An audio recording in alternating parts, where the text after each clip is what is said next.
Hey everybody, today we're going to be talking about Nagata Kabi's My Lesbian Experience with Loneliness and Chii's The Bride Was a Boy.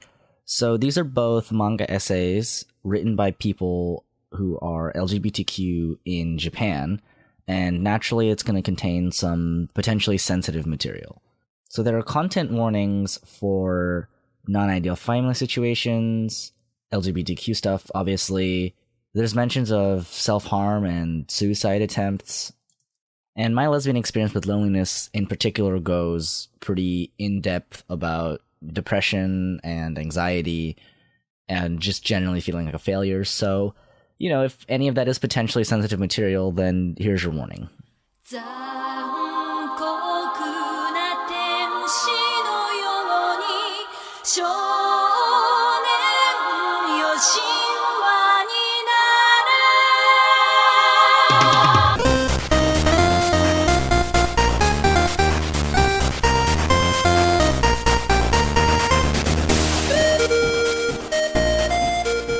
Hello everyone and welcome to the Atcast.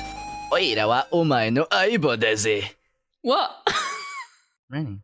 What was that? I'm your aibo. Okay, do you want to start again? No. I was just really surprised. I don't know. I was like stunned for a second. You weren't expecting it. Yeah, no. Well, I'm the Aibo. I'm your Aibo, and you are my Aibo, and Yeah, we're we're Aibo Aibos. Tachis. Aibo Tachis. And everyone in the audience is also our Aibo Tachis. Oh, Aibo Tachis. We're all Aibo Tachis together. Yeah, I'm Renu, the Aibo. Yep, we're all Aibos. This word is starting to lose its meaning this week. That stands for actual tribulations, because we're going to be talking about my favorite subject, which is gay stuff. Oh, I'm excited.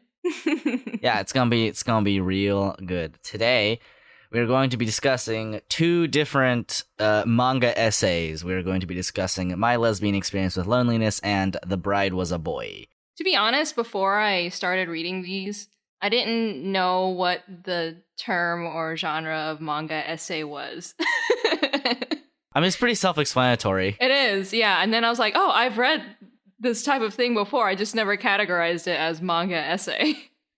Yeah. But before we get into it, let's start with what have you been up to the past couple weeks? Oh, geez, it's been a couple weeks. Yeah. Frick. I mean, outside of anime, not much. I've been finishing up artwork, which is fun. I'm actually really excited about that. I finished up two rather hefty pixel art things that, I posted one of them. I'll post the other one later. Yeah, those things take me time, and so I'm glad to just have them off my palette, plate. And I won't play it a lot. Yeah. And then I'll switch. Yeah, platelets. I'll be switching right back to illustration afterwards because I can't do like one. I have like usually like a spree of like doing one type of art and then I have to move on to something else. It's kind of like palette fatigue with food, but with art. I get you. That's been me. What you been up to? Gosh, when was the last time we talked? 2 weeks ago. No. On the podcast, we talked 2 weeks ago. Okay. As far as the podcast goes, yes, the last time we talked was like 2 weeks ago. But like I talked to you like yesterday. Yeah, we watched a lot of anime. Yeah. I mean, I don't know. I feel like I haven't really been doing anything. I mean, you're on break, right? I mean, I am on break. Yeah. But as for what I've been doing the past 2 weeks, I went to my unspecified body of water. I had a good time. I posted pictures on Twitter. Yeah. And then I came back, and then I recuperated for basically a week. That tends to happen after vacation time. Yeah, I don't really go outside much. I mean, I don't know. It's been okay. I hang out with my friends. I go to get lunches. Then I just come back and I play Overwatch and Grand Blue Fantasy. Oh, there was the Overwatch Grand Finals that happened. Well, the team that I wanted to win won, but Oh. it was not as exciting of a game as it could have been, which is kind of sad, but I'll take it. Was it like they won by a large margin kind of thing? They won by a pretty large margin. Okay. Because it was 3 sets of, like, it was the best of 3 of 2 of, like, 3 best of 5 matches. So you had to win that. And I think they ended up winning, like, overall, like, 6-1 or something. Oh, so, I see. So it wasn't super close. Sure. Despite, the games being pretty close here and there. But yeah. It was good, though. It was good, though. It was a good time. I went to go see, actually, Sorry to Bother You, which was a really, really good movie. I heard the things about it, and I kind of want to go see it. Yeah, it's really, I'm not going to say anything about it. It's really good, and I feel like everyone should watch it. Okay. It is... No, I'm not going to say anything about it. It's okay.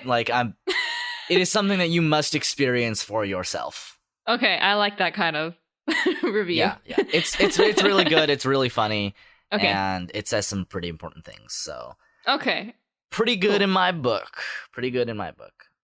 Dope. And yeah, that's kind of all that I've been up to. I mean, I really haven't been up to a whole lot. You've been up to more than me. I guess that's true.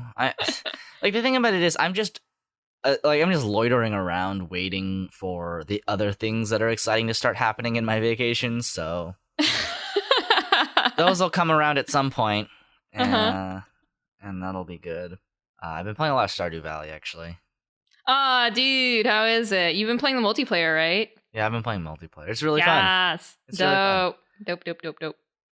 I like living on this weird farm commune with all my friends. Farm commune sounds like the bomb diggity. Yeah. Except you would think that it would decrease the sort of, I don't know, difficulty curve of the game. It really doesn't. It just makes it vaguely faster because you don't have to do everything all at once by yourself. So, yeah. I feel like it could easily devolve into sheer chaos unless you have good communication with your friends. I mean, we just kind of all do our own things. Like, I usually tend to the farm because our farm is getting to the point where we don't have sprinklers that are, like, upgraded, so we just have the regular sprinklers, which are not very good. Yeah, they're not. But our farm is getting to the point where it's so big that watering all the plants takes, like, all the energy I have, so I just water the plants and then I go wander around and before I go to bed. What? That sounds boring. Surprisingly okay. Okay. And then we have one of my friends is fishing, and one of my friends is delving into the mines. So, we all do our part. And because I would want to rotate. I don't know. Nah, I'm okay with it. Because we all share money, like we share one pool of money. Okay. It does make it so that really the progress isn't as fast as you would think it, because one upgraded item is one upgraded item for one person, right? So yeah, that's how that's going. But yeah, I mean, I stream it sometimes on Twitch if we're doing it. We haven't played in a while because my friend's router died. Oh no.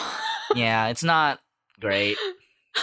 And then we have scheduling issues because 3 of us live on the West Coast, and then 1 of us lives on the East Coast. Oh, no. So it is very difficult for us to all be in the same place at the same time. So we usually play with 3, but we haven't played with our East Coast friend yet. And we're going to teach him how to farm as soon as it's humanly possible. That's rough. A 3-hour difference is pretty rough. But I mean, it is pretty rough, especially if you're on like a normal schedule. Yeah. Obviously, I'm not. Yeah. I don't adhere to any kind of schedule. You are your own schedule. Other than that, I'm still on the Grand Blue grind. I'm on that Grind Blue fantasy. Grind Blue fantasy. I'm making progress, kind of. Last time you announced that you finished your knife grid. Yeah, I have all the knives I need, and now all the knives I get are extra knives that I break down into their base components to turn my knives into super knives when I get high enough of a level. But that comes in 11 levels, so that's kind of a long way off at this point. Yeah. Yeah, there's a lot of space between here and there that I have to fill with stuff. But yeah, that's it. Okay. I'm done talking about all the things I've been playing. You know, listen, summer goes by in kind of a haze a lot of the time, especially if I'm not going outside or on trips, and I almost don't remember it until I start talking about it again. That sounds like all of my life. Yeah, I suppose this isn't just unique to vacation. I do just kind of forget everything until I start talking about it, and then it all starts to come back, and I'm like, wait, I'm alive? Question mark? Like, for me, it comes like far after someone's asked me what I've been up to, right? They're like, what have you been up to? I'm like, nothing, you know, the usual. And then like a day later, I'm like, oh, I could have told them about this. Yeah. I think about that all the time, too. Sometimes when I'm like editing the podcast, I get that. Yeah. Just, wait, I didn't talk about that one thing. Oops. Yeah, right? Or like if the thing is happening at the time, it's like, oh, I get to talk about this with this person, and then I don't ever remember to do so. Yeah. We just need notepads to write down all these things on. Which is That's terrible. I say that as somebody who has a phone that is a notepad. Yeah. So I by all means, I could just start writing things down, but I almost feel like at that point, my life would get too organized, and who would I be anymore? What would your identity be once you're too organized? Right, exactly. Where would I go from there? Right, well, let's start talking about things. I think I want to start by talking about The Bride Was a Boy or Hanayome wa Motodanshi. Okay. So sure. This, for those of you who have not read it, is a manga essay by a trans woman who got married, and she was like, this is what it was like getting married as a trans woman. It's really cool. It's super cool. It's super cute. I think she said that it started like as a blog about, you know, her life or experiences or whatever, and then she decided to start doing like the 4-panel, you know, manga format to go along with her blog, and then it just like she had the opportunity to publish it as a book, and she did so with the support of her husband. Yeah, I think that both of these things that we're talking about today originated on Pixiv. Yeah. I mean, the premise is just that. I mean, it's just somebody talking about their life, but my gosh, it's so cute. It's so cute, and like the way that the writing is set up is very organized, in my opinion. Like it doesn't get too overly complicated, and whenever there's like a term that is a little more like medical sounding or whatever, there's like a little explanation page for it at the end of the chapter, which is nice. Yeah, it's like a really well researched little thing. I mean, most of the research comes from lived experience, but yeah, this is, I mean, it's great because this is something you can point to when people are like, oh, being gay or queer or trans is different in Japan. It's like, I mean, not the way you think it is. Yeah, like you can't use this to invalidate, or rather, people tend to use a lot of character arcs in Japanese media, and it is couched in the language of a trans narrative, but people say, oh, I mean, it's just different in Japan. It's not. Like, we can acknowledge that it's just not like that. There are people like this that live there. Yeah, I mean, it's like you said, it's different in a different way than you would expect. And I do like that they go into that in some respects in this book.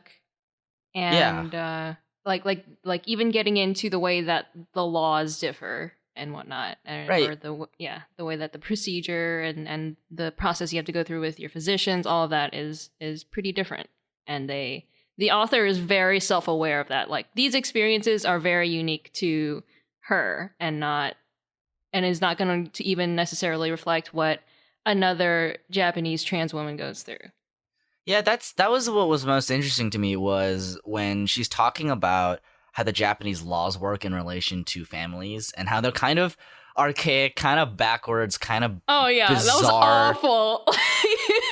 She had to draw a whole diagram for it. It was terrible. So the way that family registrars work in Japan is that they're really like rigid about, first son, second son, third son, first daughter, second daughter, third daughter. But if you go through the process of, and there is a process, but if you go through the process of changing your legally recognized, gender, what happens is if you were the third son and you become the third, and you become a woman, you become the third daughter even if there's no first or second daughter, which is just it's just not intuitive, really.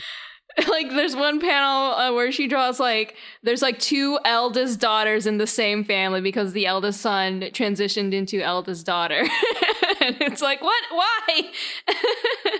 It's just, it's accommodating, but in the strangest way possible. Yeah. Like in her case, it works out because she has an older sister, and so when she became second daughter, it made sense, but it wasn't for the right reason. Right. It just happened to work. Yeah. And that's also the thing about, Japan is not a country where homosexual marriage is legal, so some people who are trans will just stick with what they have so that they can stay married to who they're married to, right? Because marriage is a privilege, in these countries, insofar as it gives you certain benefits that you don't get otherwise. It's both legally and socially a privilege. Right. So, It's that whole law was so bizarre, and the way that they explained it is there's basically this gender dysphoria special act where if you are married, you cannot be considered to have gender dysphoria, and if you're not diagnosed as having gender dysphoria by, I think, at least 2 physicians, then you can't legally change your gender on your family registry to the gender that you identify with. And so it's like Sue just said, there are couples who will forego having their family registry changed to reflect their the gender that they identify with so that they can stay married, because if they change it to, if they want to change it, they'd have to get divorced, and then they wouldn't even be able to get married again because gay marriage isn't legal. It's just, it's it's so bizarre how the law works. Yeah. I mean, I get it. Our law is weird too. Yeah. In some spots they're somewhat accommodating, but not quite. It's unfortunate, but that's the way the law works. And I mean, there are people that are trying to change it, but there are people that want it to stay the same. Japan is an intensely conservative society. I think change will come just very slowly. At least that's my hope, because it's an issue that so many people are passionate about, and it's been a long-standing one, and change has been proceeding slowly but surely. Hopefully. Yeah. I mean, it's nice because you kind of get a glimpse into what it's like to be, LGBTQ in Japan. Yeah. You start with oh, am I just a gay dude, or am I actually just a straight woman? Yeah, they make that distinction a lot in this work. They actually make several really important distinctions, and I feel like a lot of that has to do with concerns or questions that's been brought up to this author's attention, basically throughout their whole life, right? So I think it's a really nice lighthearted introduction to the world of being transgender, but more specifically to her own personal experiences as a transgender woman. Right. It's also really cute. It's also super freaking cute. Her husband is so good. She's so good. Good husband. She's good husbando. She found the best husband ever. He's so good. It's like I used to be a man. He's like, okay, like do you not want to date? Right? He's like, I'm trying to ask you out, basically. Yeah, and I mean it's really nice, honestly, Yeah. to hear that, you know, it's not all doom and gloom. You can have these kind of bright spots where, you know, her family's really accepting, to the point where they're almost They're not so shocked funny. enough. They're just like, Yeah. I wish the reactions were like harder. Yeah, their reactions were so much more shocked when she said she was getting married rather than when Right. she came out. Yeah, her family seemed really nice and accepting, Yeah, and they were her so boyfriend sweet. was really nice and accepting, and Yes. it's nice that we get what is like an autobiography, basically, right? Like Yes. some memoirs, like Yes. about a happy story, right? Like about acceptance and love. I feel like, boy, oh, I needed something like this. Same. Me too. Like there's like a small part of me that's like, oh no, the drama is gonna be super real, because that's kind of what you expect. When there are like other media that typically portray the struggles of being transgender or LGBTQIA plus or anything like that. It's filled with, of course, the very obvious and heavy struggles that that they go through, but this was like a type of like story where she says, like, you know, I'm really lucky, like I got the happy life that I never thought that I would be able to have, and I not only that, but I never expected that I would ever get to be married, right? Like she said that when she was in junior high, she'd already given up on, you know, any kind of dream of being married because she liked guys and she was born as a guy. And so I think this is something that really helps to shed light, like, hey, there's hope and there's happiness, and it doesn't always have to be a horrible struggle all the time. Of course there still is, because of the way that society is in a lot of the world, but you know, Right. sometimes you need to be shown that there is a light at the end of the tunnel. Yeah, and I love that it's you know, we get a published book now about it. Yeah. You know? And you know, this and the other work that we're going to talk about it's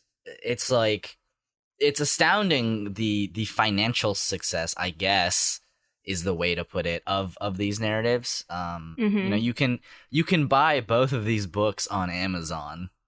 Yes. And they will come to you and you can read them in English. That's astounding by itself. It so is, like, especially considering the subject matter. Like the subject matter is so sensitive, right? And also the fact, like, it's coming from people who live in a completely different country than us, and yet we can have it translated and distributed to us to consume on a popular level. And I think they're so important for anyone to read.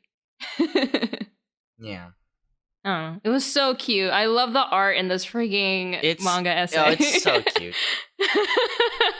It's adorable. It is infectiously cute. Like, just so likable. Yeah, it's endearingly cute. It's very clean, very cute. Very well done. Yeah. Yeah. I mean, I don't really have that much more to say about this one. You know, No. it's pretty straightforward. Like, yeah, you know, there is no deeper meaning. It is just somebody's life. Like, it's their life as a couple, and it's super duper cute. Yeah, I mean, I like that it's just, you know, about the, you know, trials and tribulations of getting married, period. Yeah. Right? Yeah, it's about getting married, it's about their family, it's about like how to, you know, go about treating their friends and how their friends will react to certain things that they want to or do not want to tell them. I think it's relatable on a lot of different ways. Like, even if you're not necessarily in a relationship with someone who's transgender, or if you are transgender or not. That's what I like about both of these works, actually, is that they're both highly relatable. Oh my god, there's Yep, they really are. Yeah. It's I mean, I like that it's about, being trans, about the experience of being trans, but that's not the only thing it is. It's Right. also this journey of finding love and self-satisfaction in a way that, and self-fulfillment in a way that is, I don't know, rare, I guess. I feel I've read so many depressing stories lately. Like, this is just like a ray of sunshine in my life.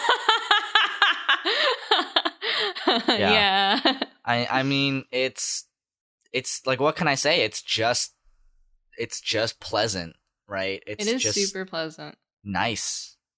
Yeah, you can read it in a day. It's not long. It's just one volume, one book. I would highly recommend buying this and just like highly having recommend it and support the artists. They're cute self with their Super cute cute-o. husbando. Super cute-o. Yes. Yeah, and I'm glad that we got a little glimpse into their life. Me too. All right, let's talk about my lesbian experience with loneliness, because there's a lot to talk about. There's a lot to unwrap here. So, in comparison to the last story, this one's kind of almost tangentially about sexuality. It's because it's not really about that necessarily. It is an aspect of her personality and her identity, but not kind of the driving force behind the narrative necessarily. And this is also a Pixiv manga essay that was then compiled and published, and also something you can buy on Amazon. It is both of these works that we're talking about are they're both autobiographical, basically. Like, right. Yes, they do deal with like LGBTQI plus like issues or perspectives because of the nature of them, but of their identities. But it doesn't come down to only being just about that. It's more about these people, like, as people. Yeah, they both deal with, or they're both people who have non-normative identities for sure, but the way in which their narratives differ is pretty important, because whereas Chii is someone who is self-fulfilled in like a really in a nice fulfilling relationship of mutual love. Nagata Kabi, who wrote and drew My Lesbian Experience with Loneliness, is not. Yeah. she's kind of a mess, actually. She's a hot mess, but boy, do I feel for her, like, on a visceral level. I mean, she's a hot mess in all of the ways that people can see themselves. Yeah. Right? Yes, absolutely. Mm-hmm. It's somebody who never could find a foothold for themselves after school and just kind of drifted around and wasn't really sure about what to do. And it's like this is a highly relatable story in the most depressing way possible. Yeah, and I think that's why it resonated with so many people. Yeah, because I think everyone has, like, well, I can't say everyone, but a lot of people tend to, like, say after high school or middle school or whatever time period for you was your glory days, right? Like, your insulated golden age of youth and happiness. You get thrust out into, quote unquote, the real world, and you don't know what to do. Yeah, I mean, I think, like, I will say, I tend to find, comments about, like, oh, welcome to the real world, kind of condescending and terrible, because they are. It's also reductive. It's highly reductive about why we consider that to be, like, important to know about, right? It's when you're not in a place where your life is structured. Yeah. After your life having been heavily structured for the last, like, 22 years of your life, 18 years of your life, it's hard, right? Yeah. Because suddenly you have to make it happen, right? You have to make the structure in your life happen. Yeah. Yeah, it's so good because it's like it shows what it's like to, have your life basically laid out for you and then having to be able to carve your own path, right? Like, some people are just going to be more prepared for that than others. Like some people, they'll want to stay on the path that has been given to them by their parents or whatever. And other people, they're going to be more like strong, like headstrong, and they're gonna be yearning for that freedom. And then there's other people who are going to be lost because they were never prepared to carve their own destiny or whatever, and they were so comfortable with how things were when they only had to worry about, like, you know, turning their homework in or whatever, or hanging out with their friends. Yeah, I think there is a very real kind of societal element to it, which is for people like Nagata Kabi, who the thought of doing manga never crossed her mind, right? Yeah. You know, obviously now that's what she's doing. You know, she's putting these manga essays out there. You know, she wrote fiction. Maybe she's still writing fiction. I don't know. But the thought never crossed her mind. And so as a result, you know, the thing that she was really passionate about, she didn't pursue. And things started to crumble because, you know, if you're not doing that, and I mean, there's some things to be said about, like, you know, if you just follow your passion, no day's work. It's work. And it's hard. Oh, yeah. But if you don't know where you're going, it's so scary. And that is what it feels like I feel like most young adults nowadays. It is darker than ever. It is much harder to see where you're going. And only the people who are really, really adamant about where and, you know, how they want to get there can. And, you know, people who don't necessarily have that or can't do that get lost and left by the wayside. Right. And I think she, like, lays it out really clearly during one of her panels where she writes down the difference between what she wants for their life, which is she can either pursue being a manga artist and have that path be very uncertain, and, you know, the pay is going to be inconsistent, you never know what's going to happen. Or she can follow the path that her parents and the rest of society, like, would have structured, which is, like, have a full-time job, you know, maybe get married, have kids or something like that. And she chooses to go with, you know, the former because she has been trying so hard for the latter, and it just made her deteriorate. Yeah. I mean, it is as much a story about, you know, self-discovery and self-fulfillment as it is about, like, finding what you need to do for yourself, right? Because part of how, you know, she had to start, you know, turning it around was taking care of herself first. Yes, right? yes. Making sure that it was, you know, in her best interest what she was doing. And that's when things, you know, started to get a little bit better, even if her situation hadn't necessarily changed, right? Because once she wasn't just trying to please her family, and this is, I mean, this is like a huge thing. Like, we're both obviously from Asian families. Yes. And we're both, like, not straight. We're not heteronormative. Yeah, we don't fit into the mold of heteronormative society. So I mean, part of that is why that resonates, because, you know, Nagata Kabi is obviously someone who deals with anxiety, with depression. You know, she takes medication for that, and that's kind of how she starts to get better. And it's really hard for people like that to do anything. And this is really important too, which is even the efforts that she was putting in that she thought would be seen weren't recognized because they don't fit the mold of what it means to be successful, right? You know, she's just like, yes, I want to be, like, useful to this family, so I will, you know, contribute money. And, you know, her parents say, well, you don't have to do that. You only have a part-time job. It's not a real job, right? Yeah. You can do that when you're a salaried employee, which is kind of a shitty thing to say. Like, her family doesn't treat her amazingly. Like, not... And I want to, like, all credit, she doesn't treat her family amazingly either. but they don't. They're not great to each other.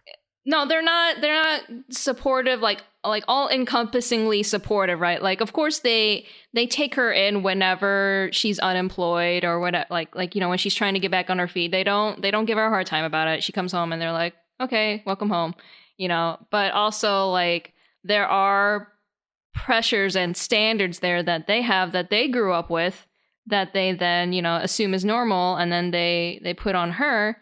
And she isn't able to meet up to those expectations, right? Right. And because of that, it just drives her down a deeper hole, and she thinks that she's not being grateful to them. She makes a really good point where her whole life, like for like 10 years, like after she graduated high school, was basically battling between the her that wants to, you know, have self-fulfillment and do something that she actually wants, versus the her that wants to please her parents, right? Right.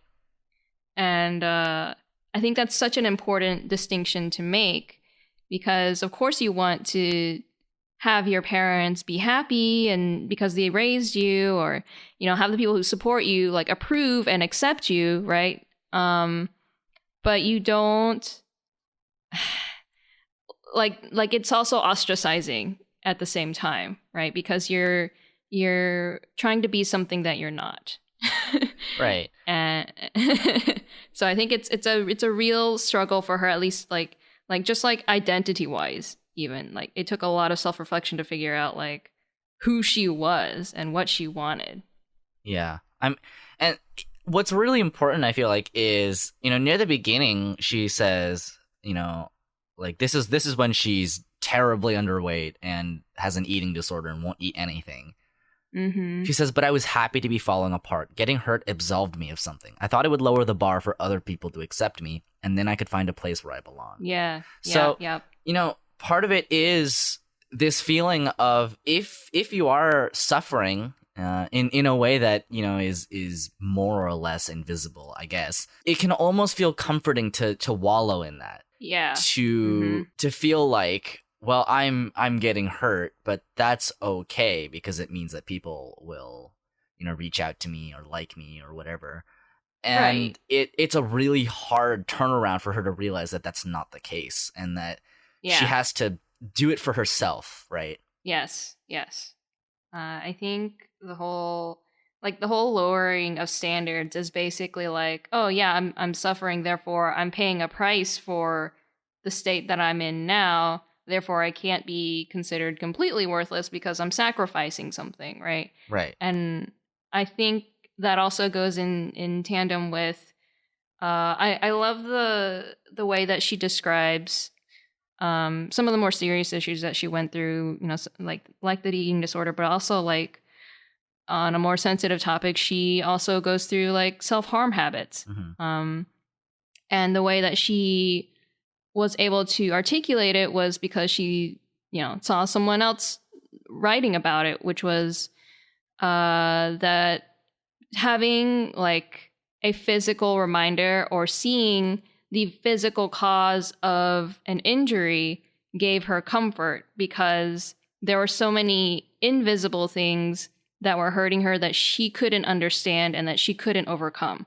Right. So, you know, being able to see a very clear cause and effect was alleviating to her and gave her comfort. I guess like in a way, like almost like self-medicating, right? Mm-hmm. Kind of like, if I know what causes this, then I can feel better about the things that I don't know what the pain is arising from other fronts.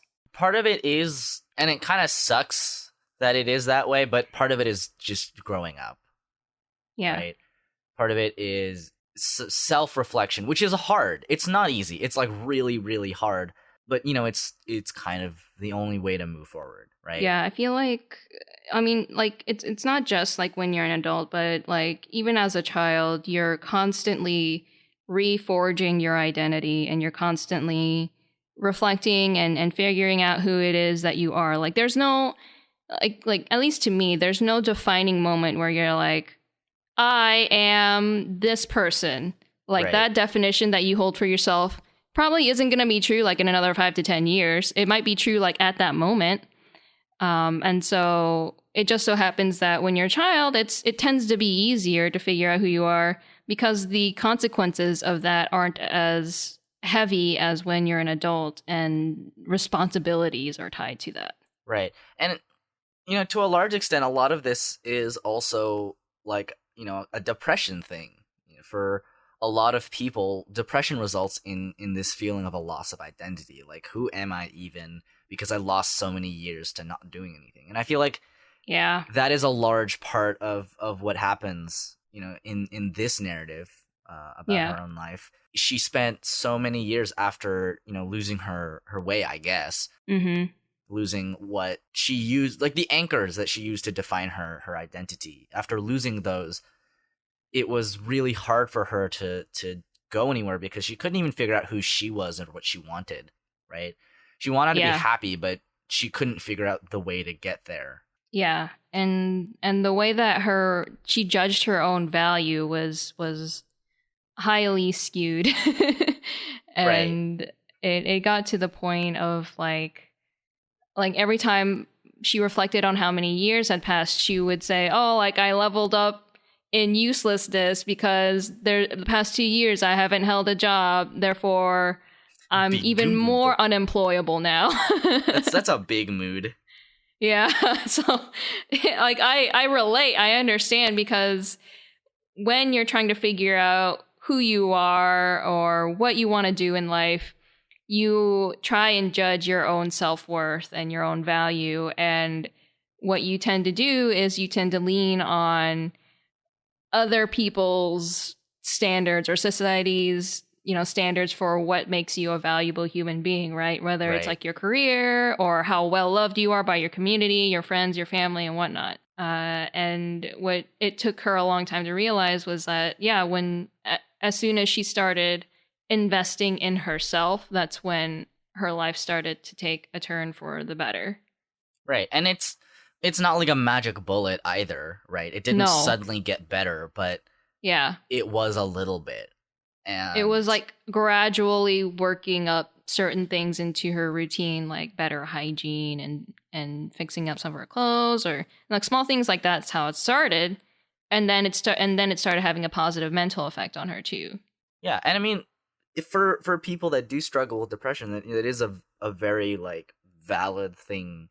It is a very important thing that, you have to go into things with a mindset that you might not get it right and you might not finish it the first time, but as long as you do a little bit, that progress will build up. And I mean, worst comes to worst, you hire a lesbian escort. Yeah, twice. I think she actually goes back another time in the sequel.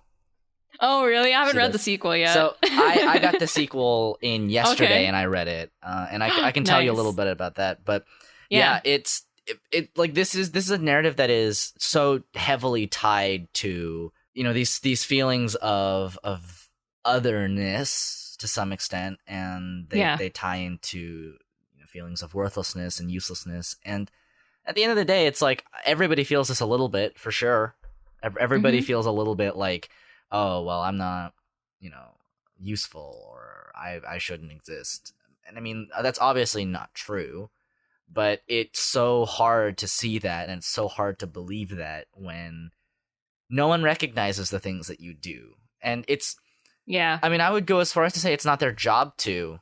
Yeah. To some extent, if you are family, you should be supporting each other, ostensibly. I don't think it is necessarily on the person to only think about themselves, but it is important. It is important, and she makes this important point of like trying to find somewhere where she belongs.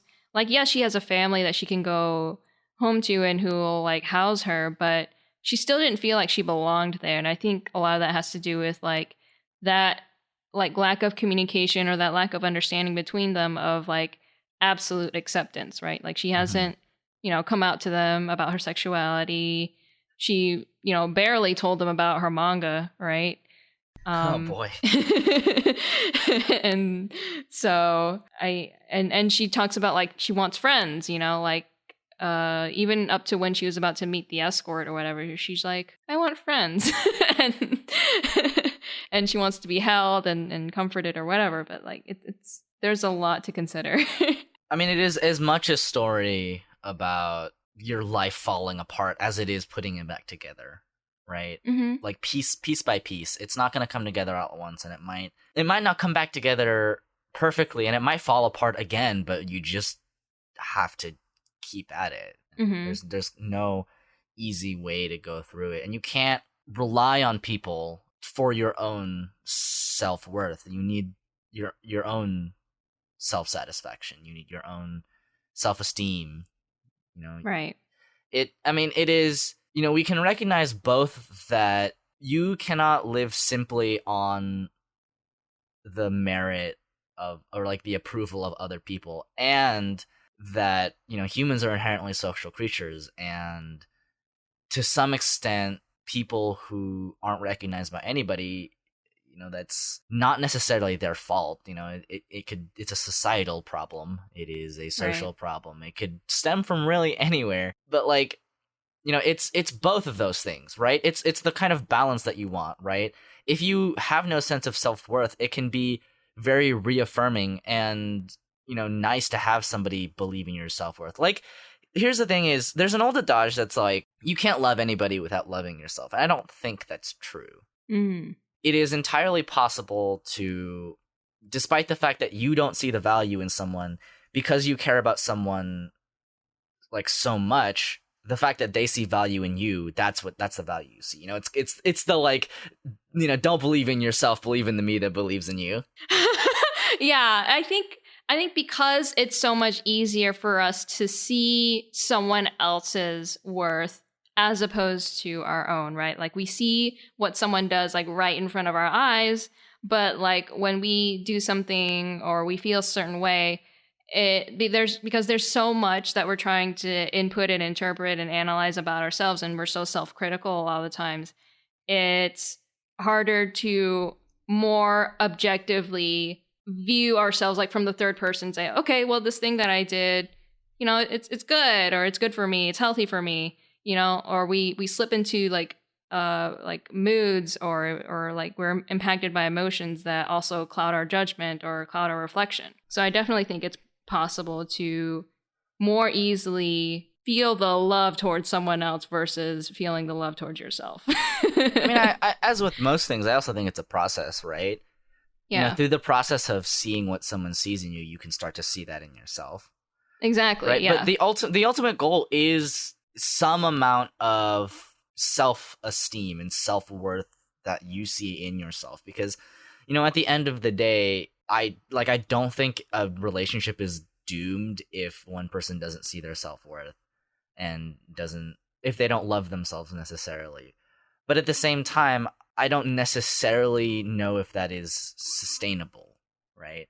Yeah, that's what I was thinking. I think to some extent you have to at some point start building up your own sense of self-worth, or else you're in a position where, and I mean, I know it's hard, right? It's not easy, but you know, or else at the end of the day, it's just entirely possible that you will be left with nothing. Yeah, like I think at the end of the day, yes, you can have a fulfilling relationship with someone, but you'll still feel like something is missing, right? You'll still feel like, I'm not happy. I mean, I also don't think that people should rely on one person for everything, right? Yeah. And this is something that comes up in the sequel, where Nagata Kabi comes to the realization that the reason that her relationship with her mother is so bad, and the reason why she's not independent is because she's loading too many things onto her mother, right? Her mother is her mother. Her mother is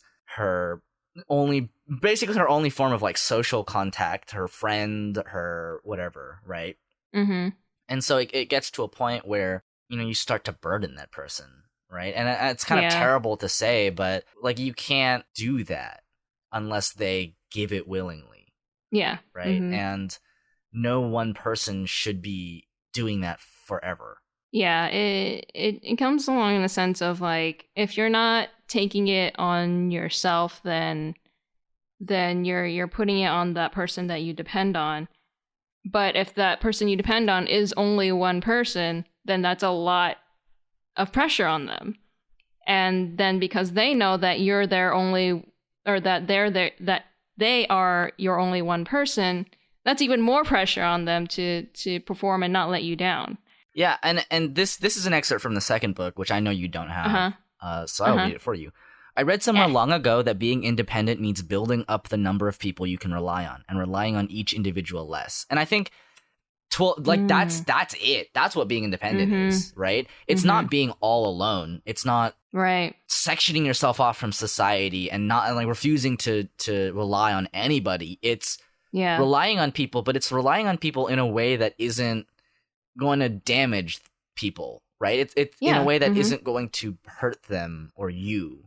Yeah. You know, the more people you can rely on, and you know, this obviously doesn't have to be like 80 people, right? This can be like 4, 5 close friends. People were not meant to stand alone, no matter how much American society tells you that that's the case. Nothing happens in a vacuum. Nothing is truly its own thing by itself with no help from anything.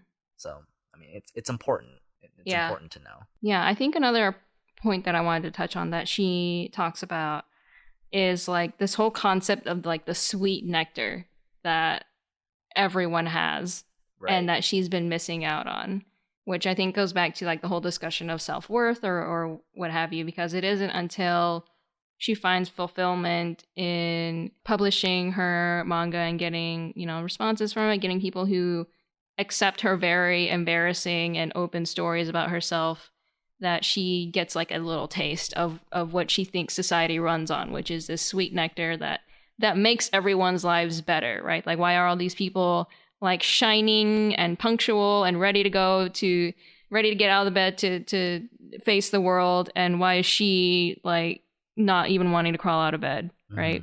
I think it also goes to her point of how she describes like the difference in what it's called when people call you like lazy versus like not actually pursuing the thing that you need to pursue. Right. Like she talks about how like if you are someone who like has like a fulfilling job and life and you slack off a bit, you still get that sweet nectar, right? That's called laziness. But if you're someone who is completely lost and you're floundering, you're trying to find your way and you're working really hard, but you still have none of that nectar, then maybe you're working too hard in the wrong direction. And that's not laziness. That's actually a time when you need to reflect and think about what it is that you're working for and whether that's actually healthy or good for you. It is a story that will resonate with many people, many young adults. I mean, there's a reason that it is so well known now, because I read this like right about when it was first translated into English unofficially. Don't tell the cops. You translated right off of Pixiv, right? I don't remember. I just saw this like year or two, maybe a couple years ago. I don't remember when it came out exactly. Yeah, a couple years ago. You read it in Japanese. I know it. Yeah, obviously I tracked it down on Pixiv and I read it in Japanese. Yeah. Yeah, I will say it is interesting reading the sequel, because it is my solo exchange diary, and it is continuing her journey of finding out how to be alive and be a person, which really we're all doing. We're all trying to figure out how to be people all the time. Even if you don't necessarily have all of the problems that she has, you will in some way be able to identify with her struggle. Right. Because I think we all go through this, despite how we look or try to portray ourselves as having that sweet nectar. Sweet nectar. I can't get over that term. It's so funny how much she brings it up too. She wants that sweet nectar. She wants it. It was also very important that she realizes pretty quickly that sex is high-level communication. Yes, I love that. Like, right after one session, she's like, I was a oh, fool. No. I'm like that person that got seeded to the finals and gets wiped out. Oof, don't remind me. I'm thinking about the Overwatch League again. My poor New York boys. Got dumpstered in the semis. Oh. But yeah, no, it's very, very true and very important to consider. It's not going to magically make your life better. But, you know, for Nagata Kabi, it was an important step towards becoming an independent, I guess, person. Yeah, it is. I will say what happens in the sequel, which is just, I mean, the continuing chronicle of her life. Mm-hmm. So she moves out, she gets her own place, and she actually moves a couple times. She has a lot of trouble staying in a place. Her family situation gets worse.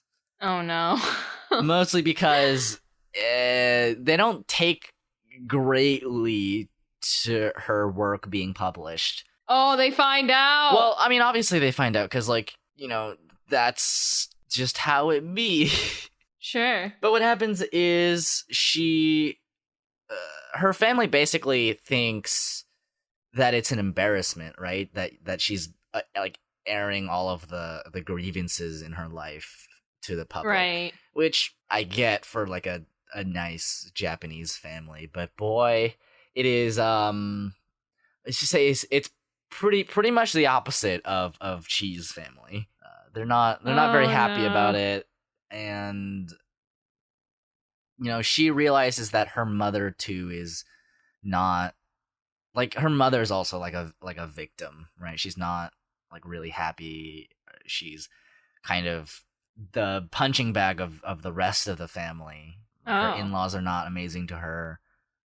Her dad is not nice. Yeah. But you know, she moves out, and it is just as hard hitting. Like it hits you just as hard, and you know, it goes through things like all of her times moving. Like the first time she moved from one place to another, she didn't hire like a moving company, and so she had to do all of it by hand with like a taxi, and it was not amazing. Oh no. Yeah, but it's really unfortunate because they don't recognize, even when she's done something as amazing as put out a book that's been translated into like different languages and has reached such a wide audience, that the first thing that they think of is that, you know, you're just airing our dirty laundry, like you're just embarrassing our family. Right. I can see how that would almost feel like an invasion of privacy, right? Like, yeah, I mean, I understand why. It's just like, yeah, it sucks that they don't see even the like, well, she published a book. Yeah, like they don't see the accomplishment, but I think it's tough because it is so personal to them, because it is about them, partially about them. Yeah. You know, she does move out, and she does start to become at least financially self-sufficient.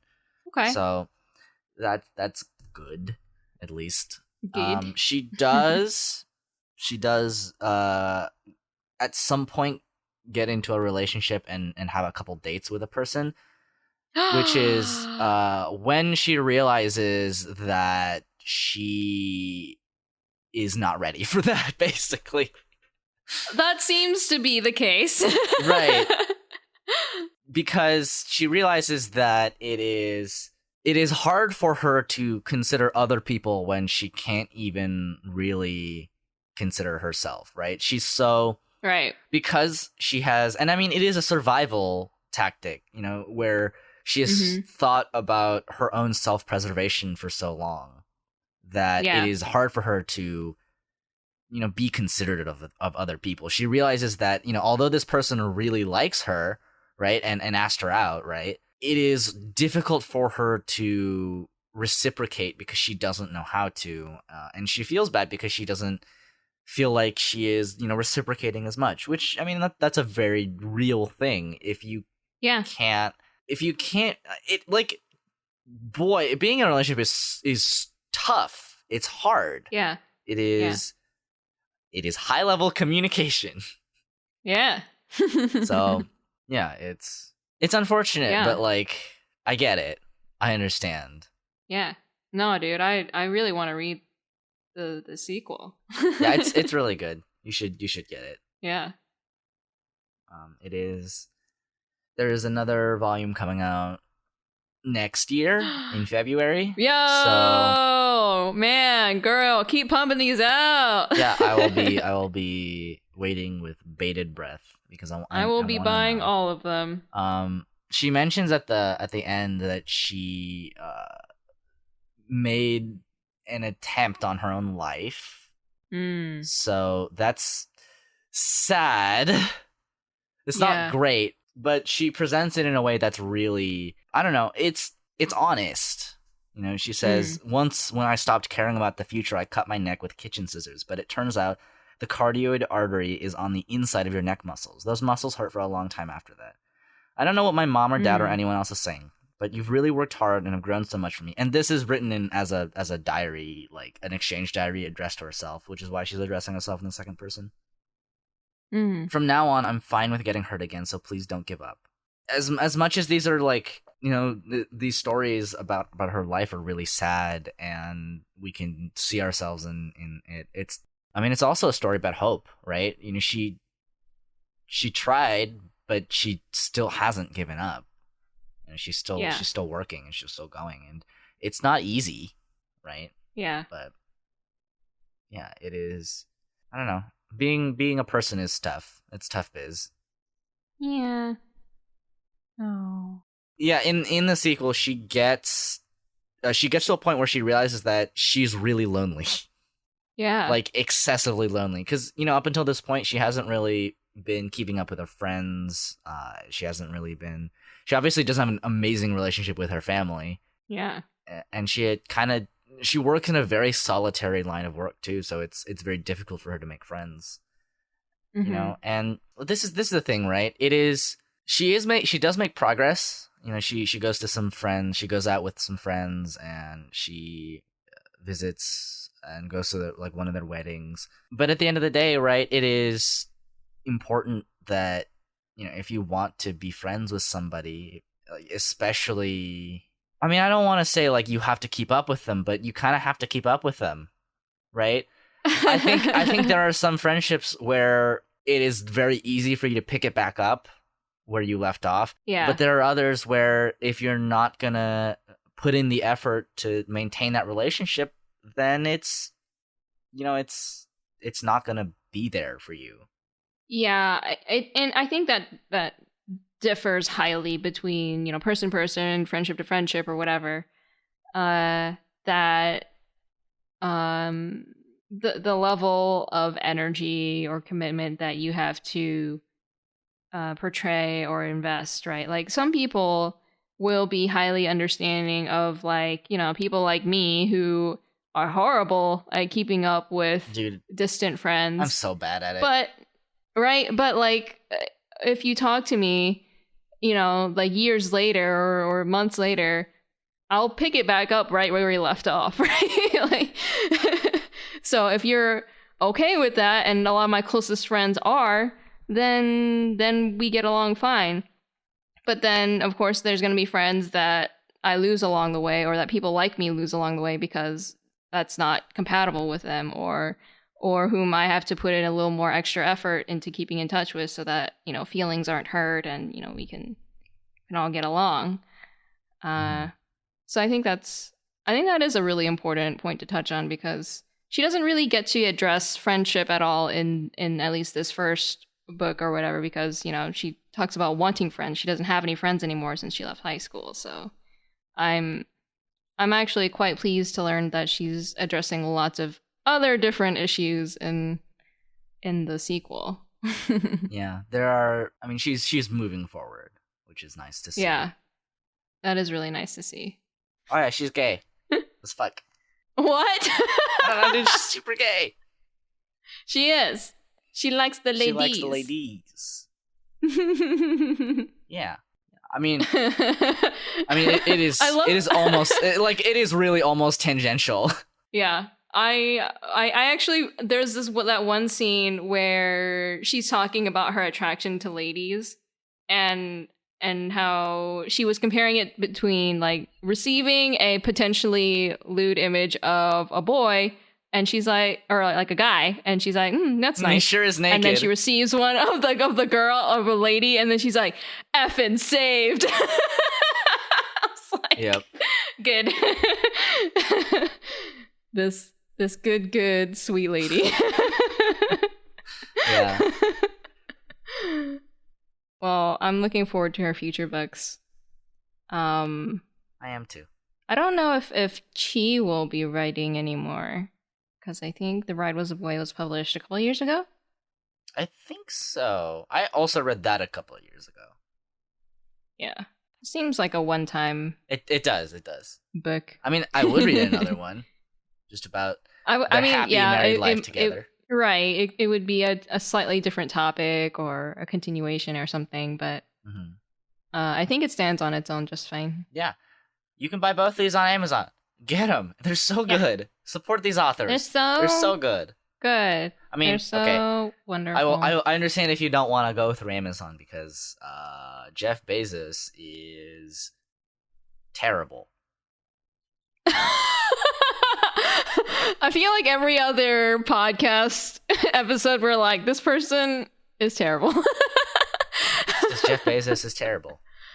He's the richest man in modern history, and he doesn't even pay taxes.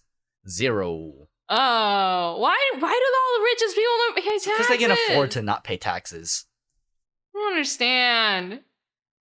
Money.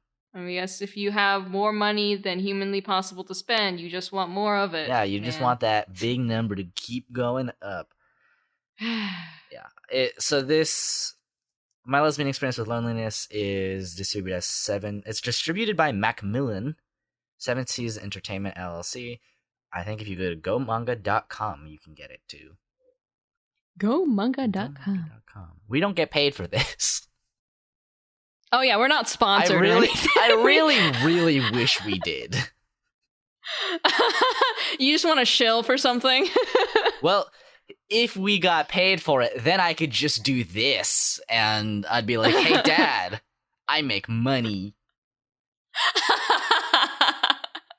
But alas. You'd be like Nagata and be like, I'm making a manga. Look, I'm doing productive. And then your dad be like, it's not even a full-time job. Exactly. I'll be like, yeah, you're right, though. Yeah. I'll go get my resume. I don't want to think about it. It's okay. I won't ever judge you based on your resume. My resume is so bad. Like I don't work. I mean, you're a student. I know, but my sister works. Yeah, but she's a babysitter. She makes fat stacks, dude. Yeah, but that's not, I mean, well, you're the one who said it depends on how you market yourself. I mean, that's true. You were like, I could market this podcast on my resume. I can. Do it. Yeah. But listen, I'm here building up skills that are very specific, and my sister's out there making $20 an hour. Yeah. Yep. And then when she applies to be a teacher or wherever, she'll be like, oh, look at all this babysitting experience I got. LOL. I know how to take care of kids. I know the kids. But yeah. Now give me bank. Sometimes I forget that these episodes aren't supposed to go for like 2 hours. Yeah, they are not, because we aren't always talking about an entire season of anime. Right.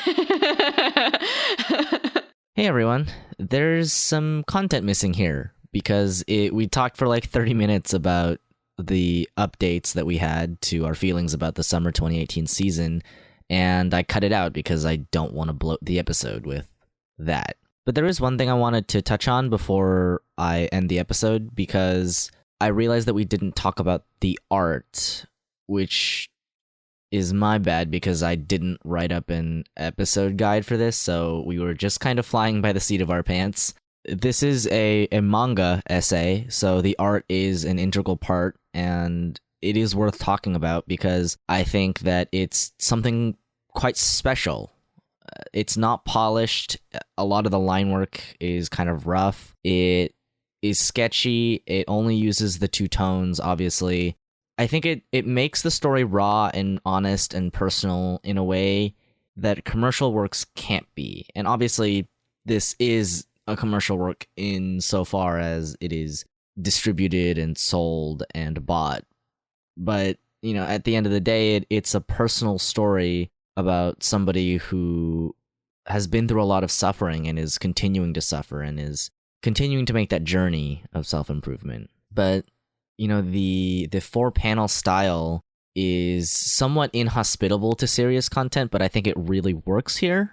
And the reason I think that is because it gives a structure to the story that from page to page, from panel to panel, that I think the author wishes she had in her own life. And it does fly in the face of traditional wisdom about paneling and page layout, but I think it works here, because it is in the style of an essay. And so I think it sort of gets a pass on that because the 4-panel style actually really works. It gives every panel the same amount of weight on the page, and as a result, the rhythm of it is pounding. It's almost relentless in a way. And at the end of the day, it makes it feel personal. It looks like something that someone drew for themselves and not for anyone else. It's something really special, and if you have the means to get your hands on a copy of this, then you should absolutely read it. Oh, and the next episode of the podcast is going to be about Fullmetal Alchemist, so look forward to that. And that's it. What are you up to? This coming month, I will be preparing for 2 conventions that I have at the end of August. One is Queen City Anime Con in Charlotte, North Carolina.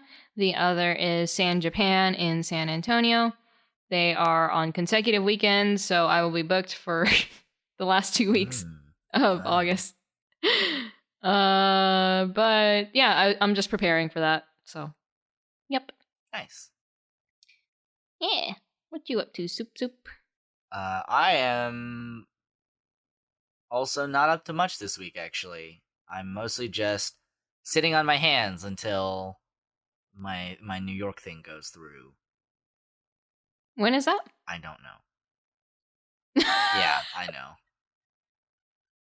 Okay. I'm not in charge of buying tickets this time, so it is up to the whims of fate, I guess. Uh-huh. Otherwise, I'm gonna go watch the Bo Burnham movie, the one that he wrote and directed. Oh yeah, I wanted to see that. Yeah. So I know nothing about this movie, but I'm gonna watch it on Thursday. Cool. So, tell me how it is. I will be sure to. It seems. I mean, I don't want to say it seems like a good time because I literally know like nothing about this movie. I haven't seen a trailer. I don't know anything about this movie. Okay. Which is also how I went to Sorry to Bother You. Which is the optimal way to go into that movie. Okay. But yeah, I hope that's good. I expect it'll be. I like Bo Burnham, so. Yeah, I mean, I heard him talk about the movie some, and I've heard people say that it was quite enjoyable. So, yeah. Yeah, where can we find you on the internet? Ooh, I am on the Twitter and on the Twitch and whatnot at SwanDrawn. You can find me on Instagram at swan.drawn. I have been finally remembering to post artwork as I finish them, kind of, sort of. So, if you want to see my things and stuff that I create, I guess you can go over there and look at them. All right. Yeah. What about you? You can find me on all the places at Literal Soup. If I'm there, that's where you'll find me. He's soup. He's literal. I am literal. I am not. I don't know. I probably should be working on something, but right now I'm not really. Somehow this episode is way longer than it should have been. It ended up so long because we started talking about anime again. Yeah, I know. It's almost like our podcast is about anime. I know, but I've been having such a fun time editing this. All right, well, it's been a blast, but get you, girl, eat your fucking heart out.